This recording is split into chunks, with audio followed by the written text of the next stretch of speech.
We've got the Porsche Taycan Turbo, and it's a beauty. Are you ready to drive the fastest car you've ever driven? I sure am. I hear it goes 0 to 100, 3.2 seconds. We'll do that first. Okay, Andrea, we're going to do a launch control here. Yeah. You put it in Sport Plus, and then you put your foot all the way on the brake, hold the brake, and put the throttle all the way to the floor. Now it's wet, and we have winter tires. Put your head back, and away you go. Oh, I could just feel my stomach. It's cold, it's wet, and winter tires. Let's pull over here and check the Yeah, time. you could feel the tires slipping a bit. Yeah, when it's we trying took off. to catch some grip. So that was 4.11 seconds. That's And real world. That's real world, and You want to give it a shot? yeah. Okay, you've got it in Sport Plus. So left foot on the brake, right? Look straight ahead there. Right foot all the way to the floor. Yeah. And There then it lift is. your left foot quickly. Now, go. You can feel it trying to get grip. Woohoo! Okay, that's good. Wow, that is fast. This video is brought to you by Car Cost Canada. Get the dealer's cost, list of rebates, plus discounted interest rates. Use the promo code MOTORMOUTH to become an expert member and get extra searches. The link is in the description below. So that's the fastest you've ever gone, 0 to 100. What do you think of that? That was unbelievable, wasn't it? All right, now, the one thing I learned when I went to the launch of this car in Europe, we drove from Denmark to Germany over 3 days. And by the way, click here if you want to watch the review I did of that. I drove with a co-pilot, and we actually got to a point where we had to tell each other that we're going to accelerate really hard. Yeah. Because if you're not used to it, your head snaps back and it can make you feel a little sick. Yeah, you're going to get a concussion too, whacking your head against it. Yeah, you definitely have to let your passenger know. And you don't drive like that all the time. Like that's one of the things about 0 to 100 kilometers an hour, which is what Tesla always goes on about, is that nobody drives like that. Like you don't drive as fast as you can all the time from a stoplight. All right, Andrea, what are the 3 flavors of Taycan? Okay, so trims for S, the Turbo, which we're driving, and the Turbo S. And lots of horsepower, right? On every one of them. 522 horsepower for the 4S.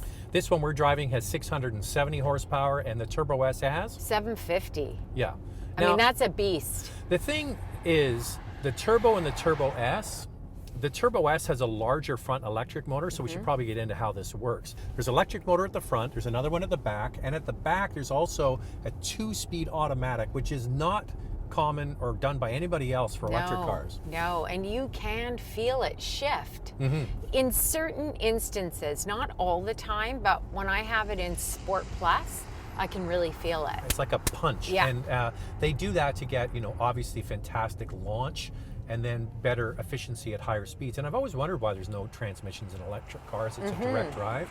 So the Turbo S is a larger front electric motor. And also, what you should know is peak output from the electric system for that launch is for about 10 seconds. And then it reverts back to, really fast. Yeah, for sure. And I think a lot of people want to know, what is the range on this? Well, it ranges about 325 kilometers up to 400 kilometers, depending on the trim that you decide on and how you drive it. Yeah, now 325 kilometers or roughly 200 miles is the official EPA number, but people who drive these cars regularly get much more than that. They do. And yeah, there's a theory that the EPA favors Tesla because they're a domestic brand. There's some rumors about that. Interesting. Well, Tesla, the Model S Performance gets 623 kilometers of range. Yeah. Which So is a lot. That's 300 kilometers more, which is really quite something. But this car has an 800-volt electrical system, which is the only car in the market right now that offers this. And Porsche believes that this is the way to go, and they're going to be using it in more electric vehicles. Not the next one. The next one is, Andrea, going to be the Macan. Yes. It's going to be a full electric, but that's going to be on a shared electrical system that they use now for the Audi e-tron, which is a typical 400-volt system. Right. It's all techie talk. Basically what it means is the current can go through the wires more efficiently with an 800-volt system. and they're going to be using that more and more. Now, the upside for all of this is, of course, charging, right? Yes, it has a 93 kilowatt battery, and it can charge up to 80% in 22 minutes, which is quite something. And I did this actually last year in Germany. We had a roadside stop and we had a sandwich or whatever, and the car's charged, and we were at like 15%, and it got up to 80% in about 20 minutes.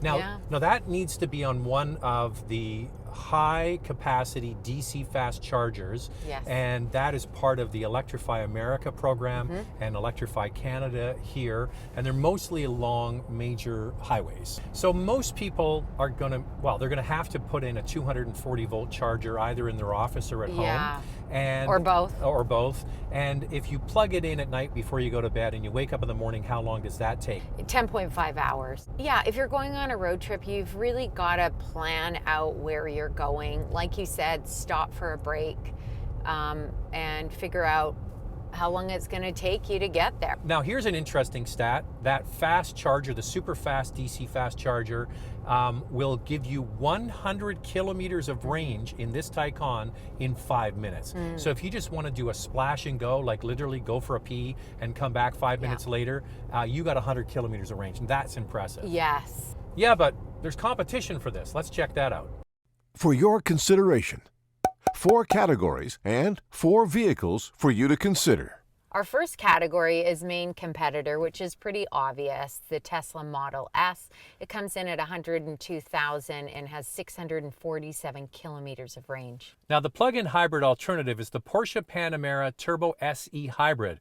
$215,000, 50 kilometers of electric range, but it does have 690 horsepower.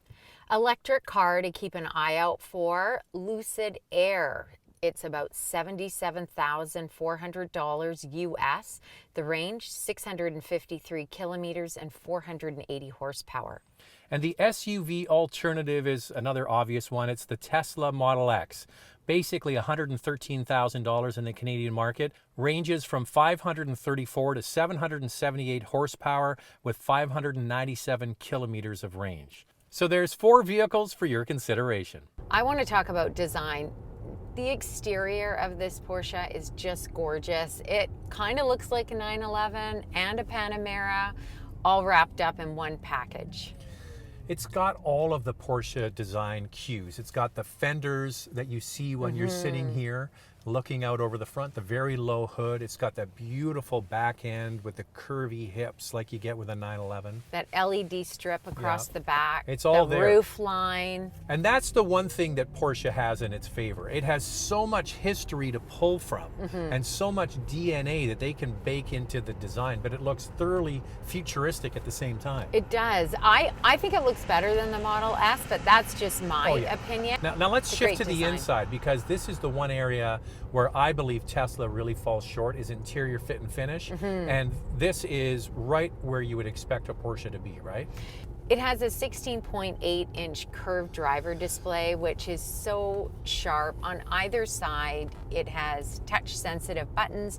You can change the drive mode right from there, or you can go to the center console where there's an 8.4-inch auxiliary screen. It controls the top one, but the top one, which is 10.9 inches, is also a touch screen. So you can do it either way, in either spot. Also, the bottom part is a trackpad. If you wanted to write in an address for navigation, you can do that as well. The one thing I was really impressed with this car when I drove it last year, and they talked about it quite a bit in the presentation, was the Porsche DNA is here. It's the seat to the dash to the steering wheel to the pedals ratio that they really tried. They said it's within 1 inch of a 911. So when you sit behind the wheel of this, it feels like one of their sports cars. Now, Zach, you haven't mentioned something yet. What? Did you notice there's no volume knob?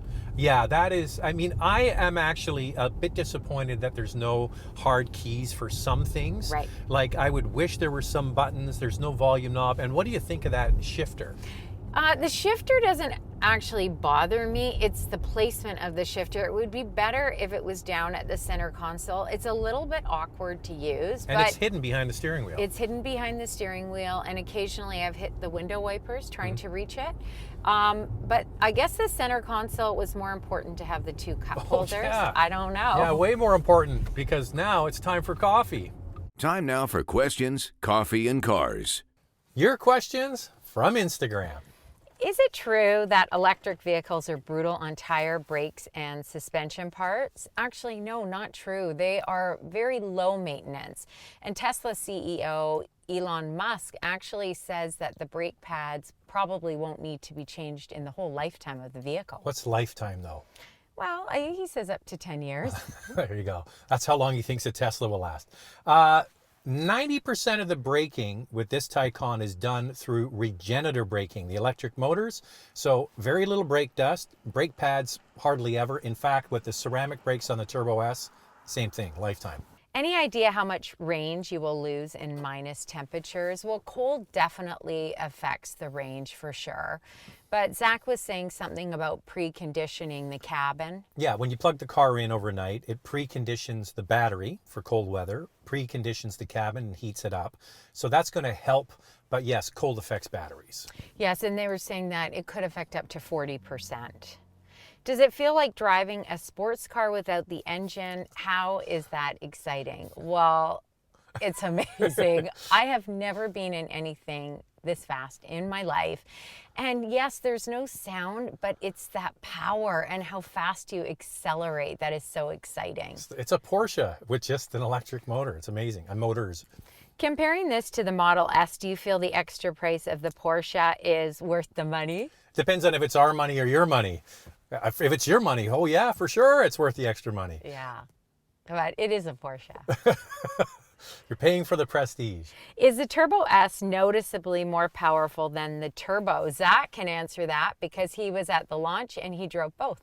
No, I don't think any human could detect the difference in speed.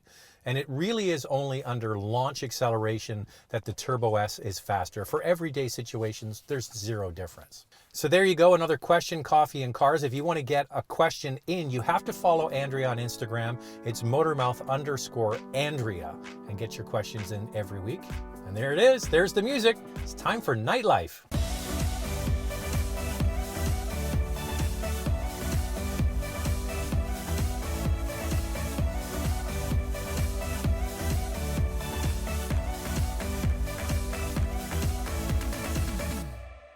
Okay, it's time now for key standard features. The Taycan comes standard with heated leather sports steering wheel and heated seats, partial leather interior, 8-way power seats, lane departure warning, blind spot detection, Apple CarPlay but no Android Auto, 2 rear bucket seats, a 3-seat bench seat is optional, LED headlights and tail lamps plus interior lighting, auto deploying door handles, and 19-inch wheels. Now, speaking of wheels, the Taycan 4S comes with 19-inch wheels. That's right, and then the Turbo 20 and the Turbo S 21, but you can upgrade. Oh yeah, you can upgrade everything, Andrea. Just for a price. You just need more money. That's right. Now, we also touched on the rear seat. Now, this is a shortcoming, I believe, if you have larger people in your family. Now, you tried the back seat, and you're what, 5'6" and a half, right? Yeah, I'm 5'6" and a half. I sat back there, and it was completely fine for me, quite roomy. I actually find the seats comfortable. They're firm and sporty,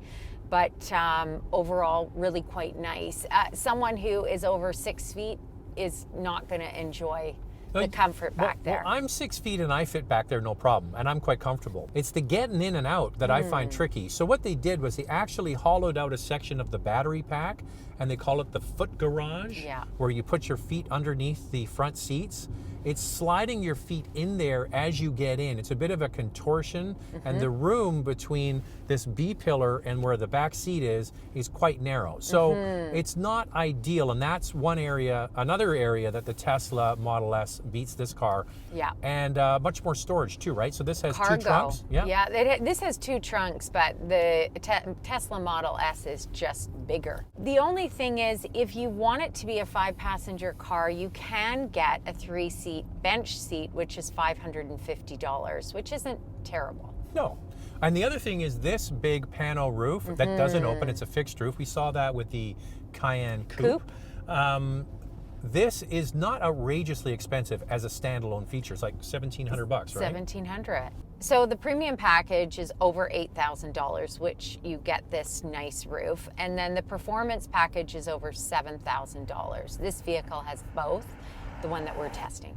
Yeah, we're going to do our price pause in a moment and get into the price of this. Now that performance package is something you should consider because it includes Porsche Dynamic Chassis Control. So you get actuators on the suspension for cornering. It counteracts the massive weight of this car. And it also adds the active rear steering. That's right. And so it's something you could live without for sure. But if you have the budget, and you obviously have the budget if you're buying this car, it's probably a box you're going to want to tick. And that's one thing I want to talk about, Andrea, is how uncanny it is that Porsche has been able to mitigate the massive weight of this car with the huge batteries through two major things. One is air suspension, and then if you add the chassis control, it really helps mitigate the weight. So you have no sensation with this car that it's a big, heavy car. It feels actually nimble and light, right? It does, and it feels like you're driving a Porsche. It may be electric, but it's pure Porsche. Time for price pause. The Taycan 4S is $119,400. The Taycan Turbo, almost $174,000. And the Taycan Turbo S comes in at almost $214,000.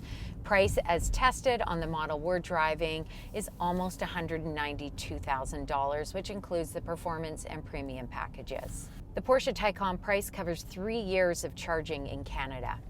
You know what, hon? A lot of people are going to choke on their sandwich as they're watching this on the prices. But you know what? If you compare it to gasoline equivalents, like a 911, nicely equipped, is easily now $150,000, $60,000, $70,000. Yeah, and the Panamera. And you know, so if you're looking at performance cars in the Porsche lineup, this one isn't totally out of whack.